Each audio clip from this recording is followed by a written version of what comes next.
You have a new favorite. So where is this Poe? Little Jack Horner didn't have any magic. He was a pathetic, buttered baker's boy. To long for a family. All those years in the shadows, I thought no one else knows what this feels like. But now I see I was wrong. Drago Bludvist wants control, and Death just wants Puss in Boots to respect him. These characters are antagonists.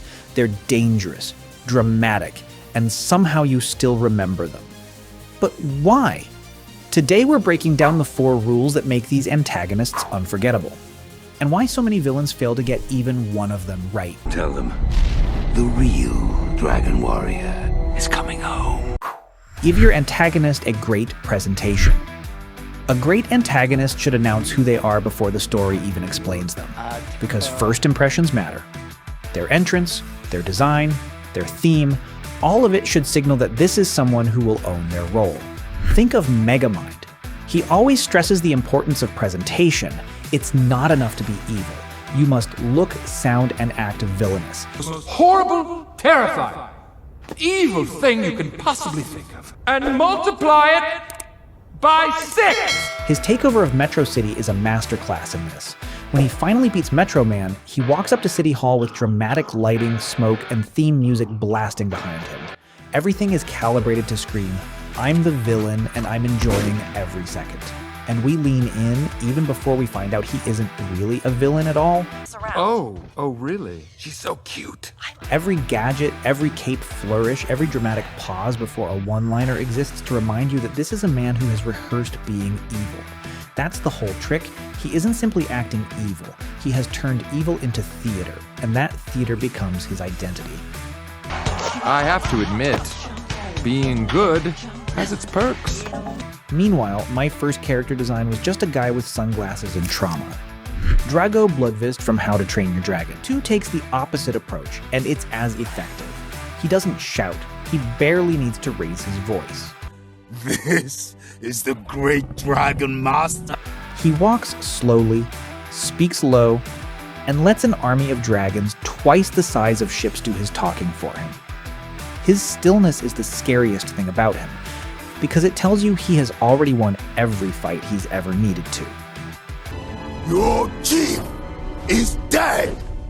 When the full scale of his dragon army is revealed, swelling music or a grand speech would only weaken the moment. The silence says enough. You need dragons to conquer other dragons. That restraint is what makes him feel like a real threat instead of a cartoon bully. He's proof that a quiet antagonist can be as commanding as a loud one, sometimes more, because the audience is left to imagine exactly how bad things could get. Bro defeated the entire army using quiet mode. Boy! And once again, we have to bring up Death from Puss in Boots, the last wish. His silhouette is instantly recognizable, a cloaked wolf, 2 simple sickles, and blood-red eyes. Everything about his design is built around one concept: inevitability. It's intoxicating. It is? No grand entrance or clever line is required. His signature whistle alone is enough to completely change the tone of a scene the instant it starts playing.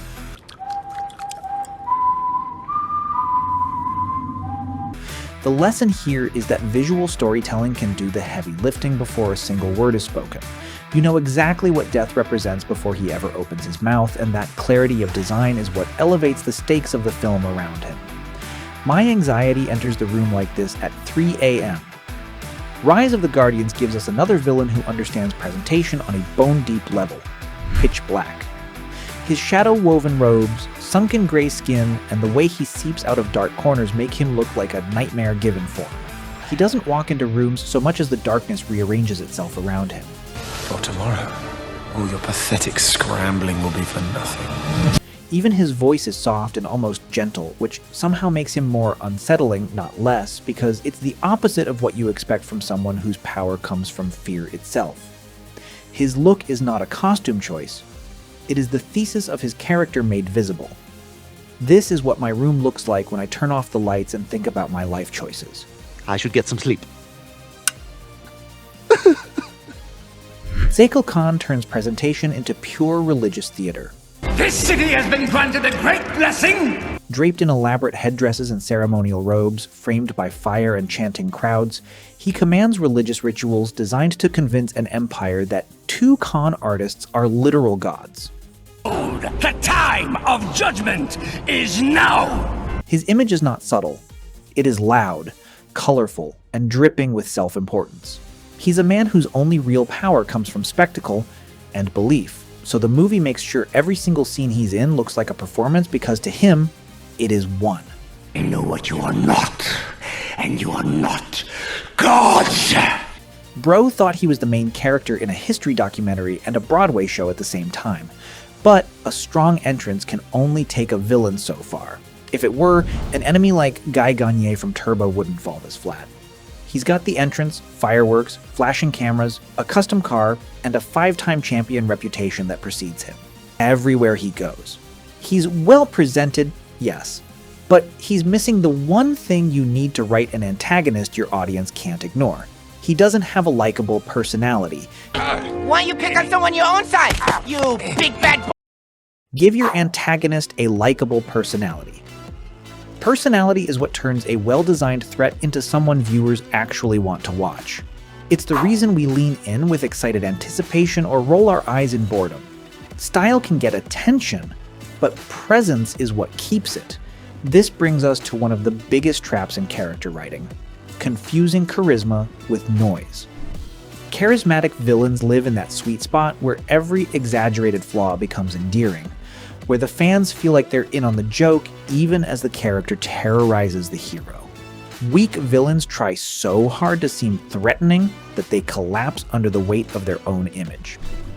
The difference usually comes down to whether the writing backs up the antagonist's actions. We learn the fundamental rule of what not to do from Guy Gagné. Guy Gagné is constantly framed as the greatest racer in the world, but the story never makes that greatness feel alive. Your first rule in creating a magnetic antagonist is simple: show, don't tell.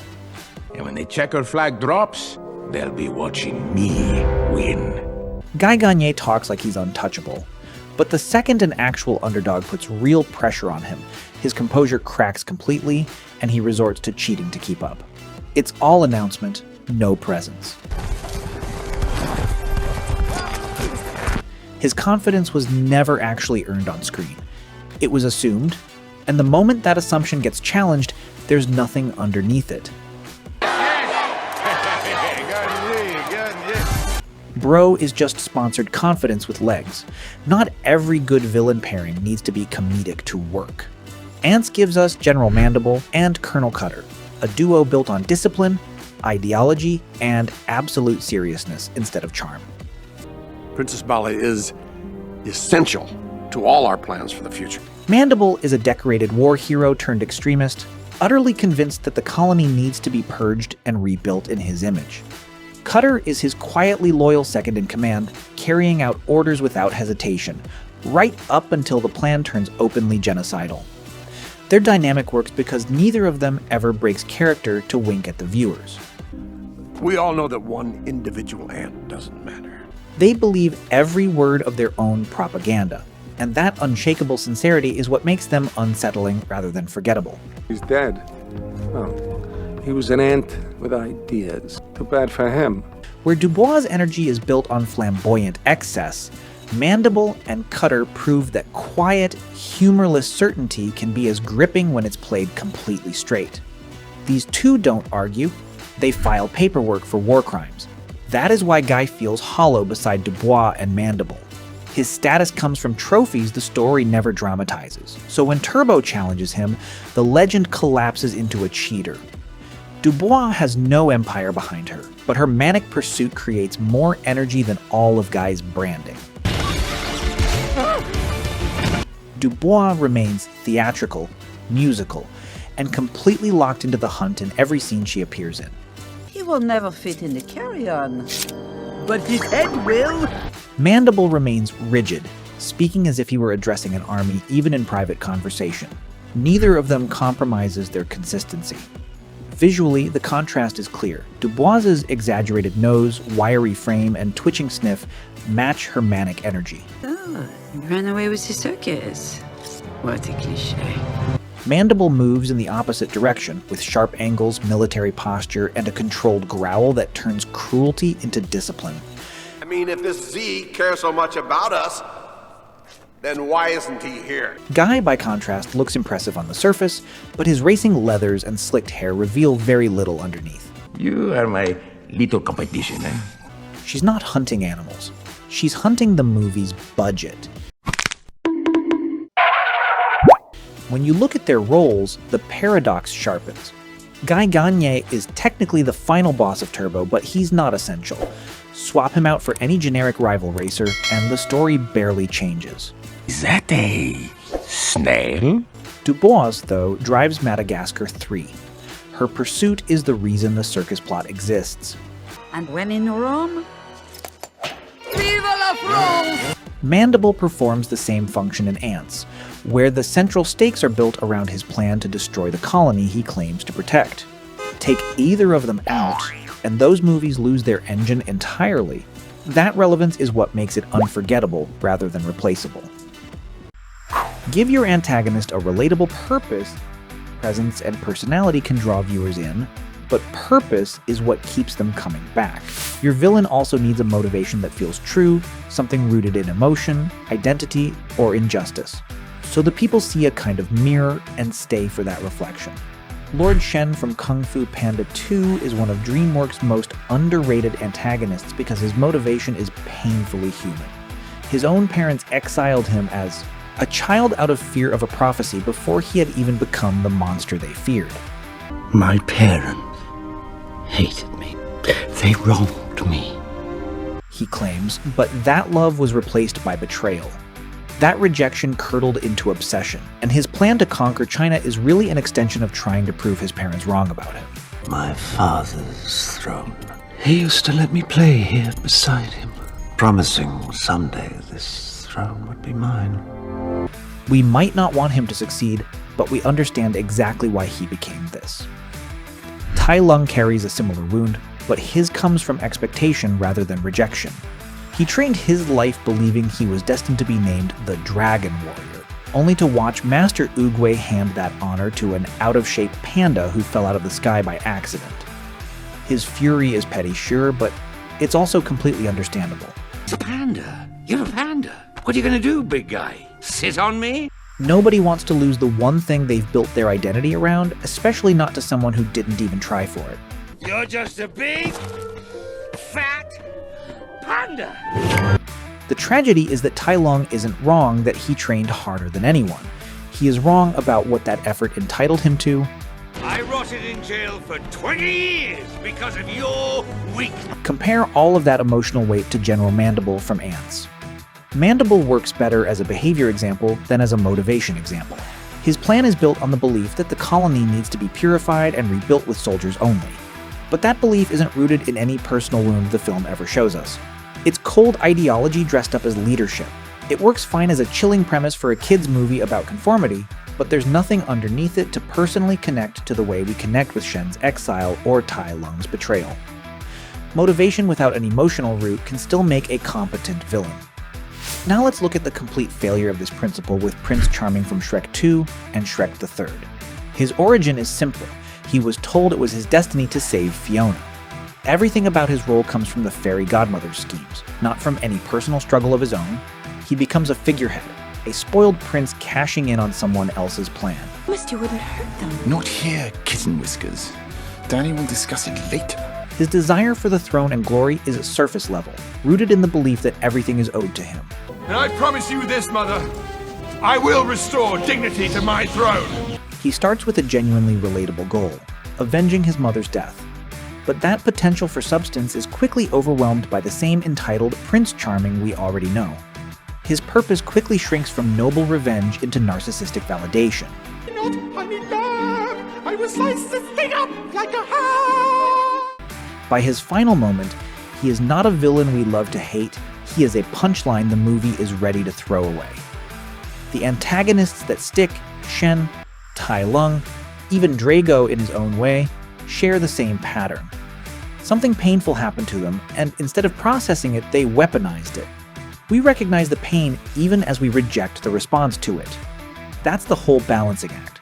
The writing has to make the wound feel real without ever pretending the resulting cruelty is justified. Mandible represents pain replaced by pure ideology, while Charming represents the absence of pain altogether. Entitlement posing as motivation. Neither of those two is a bad villain by accident. They're bad, or in Mandible's case, merely serviceable, because the writing skipped the one step that makes for actual investment. That gap between understandable and excusable is exactly where great antagonists live, and it's the single hardest thing to get right in this formula. Let your antagonist fully commit to being bad. Most antagonists are afraid to go all in. They talk about power and revenge, but they hesitate because what the writers really want is to feel sorry for them eventually. Jack Horner doesn't care about any of that. He's bad and he loves it. When he walks on screen in Puss in Boots, The Last Wish, his size, voice, and complete lack of subtlety all scream excess. You know, I never had much as a kid. Just loving parents, and stability in a mansion, and a thriving baked goods enterprise for me to inherit. The writers didn't give him a tragic backstory to justify his behavior. He knows he's the villain and leans into it, mocking the very idea of good and evil, and every line he delivers feels alive because of it. Well, you know what they say. Can't bake a pie without losing a dozen men. The film never softens him with pity, and that clarity is exactly why he works. How to Train Your Dragon. The Hidden World gives us a colder version of full commitment with Grimmel the Grizzly. Your father knew of me. Now, there was a chief.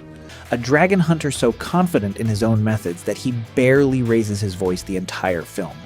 Where Jack Horner is loud and theatrical about his evil, Grimmel is clinical and almost bored by it, treating the extermination of dragons as a simple, solved problem rather than a moral dilemma.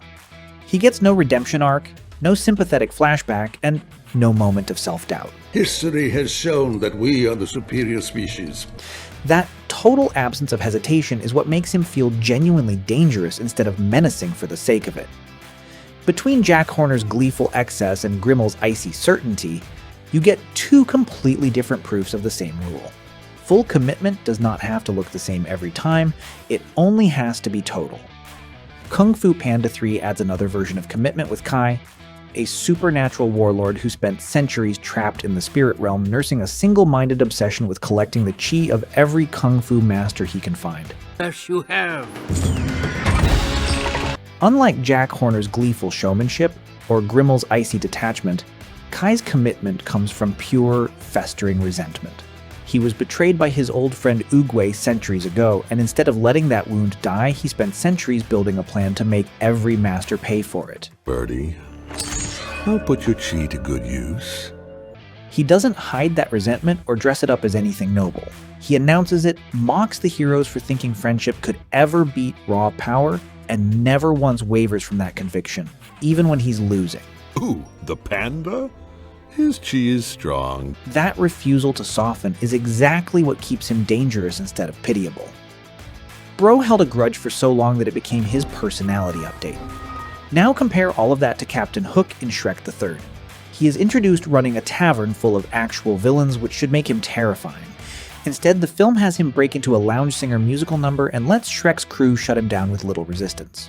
He had the reputation and the setup to be genuinely menacing, but the writing never lets him become one. Never forget, the easiest way to make an audience stop caring about your antagonist is to make them afraid to let him be bad. I grow daffodils. And they're beautiful.